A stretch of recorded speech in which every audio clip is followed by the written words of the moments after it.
Yeah, hello, hello. I hope everyone is doing good. No, a lot just crossed through my mind and taking a direct case study of life and making my life an example of the study. I've come to realize something in life that there are some problems you don't need to solve. You get me? There are some things that are supposed to be the way they are. You just let them be the way they are. You don't need to stop them. You don't need to try to put a solution like, oh, this thing has been like this. I don't want it to be like that anymore. I want to move in, swing it to action, and make sure that thing doesn't exist again. I'll make sure I clear it out. I'll leave no trace. I don't want it to be there anymore.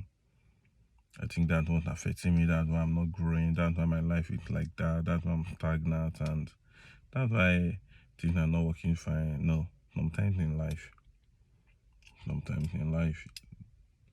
those problems may not actually be your setback.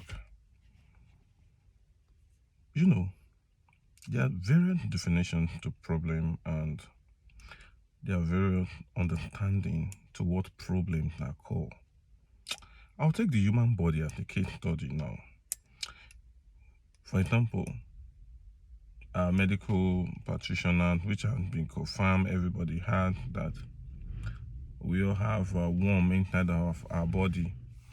Sometimes when the worm is too excessive, they'll say, okay, take this particular medication so it can reduce the amount of worm and this begin to make somebody feel uncomfortable or disturbance in the stomach. And maybe when you eat, you easily get irritated and you throw up and all of that. Like when such happens to me, I easily get irritated with food, no matter how delicious the food may appear or the aroma it comes with, I will just throw up. Now, if I should say, wow, there are worms in my body. Oh, I don't want any worms in my body anymore. Oh, worm? Gee. And that's the way worm look like. Oh God, get out. That's scary. Like this kind of thing in my body, God forbid it. I don't need this worm in my body. I want to clear everything out of my body. No, no, no, no, no, no. I haven't had their worms moving our eyes.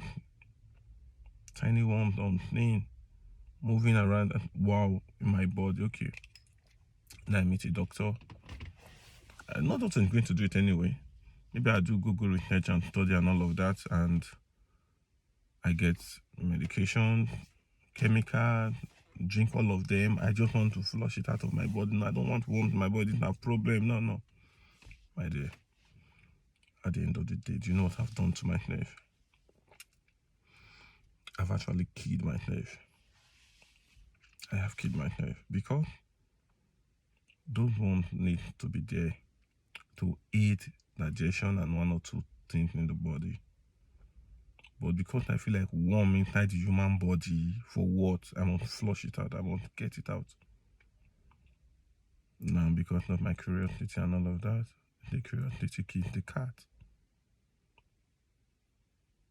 And I flush everything out. Don't you see? I'm gonna kill myself by doing that. Meanwhile, I want supposed to be in the human body. No. But who made it? No. God, our creator, Jehovah. So, if he's doing it like that, if he put it there like that, that's because there's the purpose for what we call irritating, there's the purpose for what we call problem, there's the purpose for what we call those tiny worms, there's the purpose for eating our body. So does that not mean we should go and clear it and force it out of our body? No. We would have just leave it there like that and without taking medication and all of that, somebody can live up to about 100 and something years, 90 something years, 100 live up to 80 years. But meanwhile, those problems were there. That one was there. Do you understand? That one was in your body and you lived that long.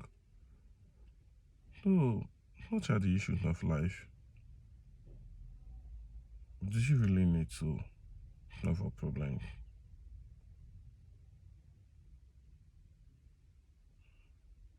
Do you really need to? Everything you call problem, do you really need to have all of them? Don't you think having some of them may actually make you irrelevant along the line?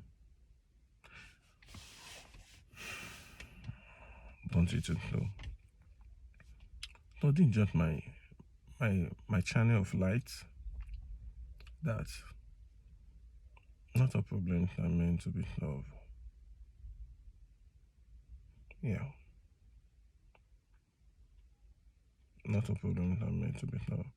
Okay, we are talking about the Africa culture, for an example.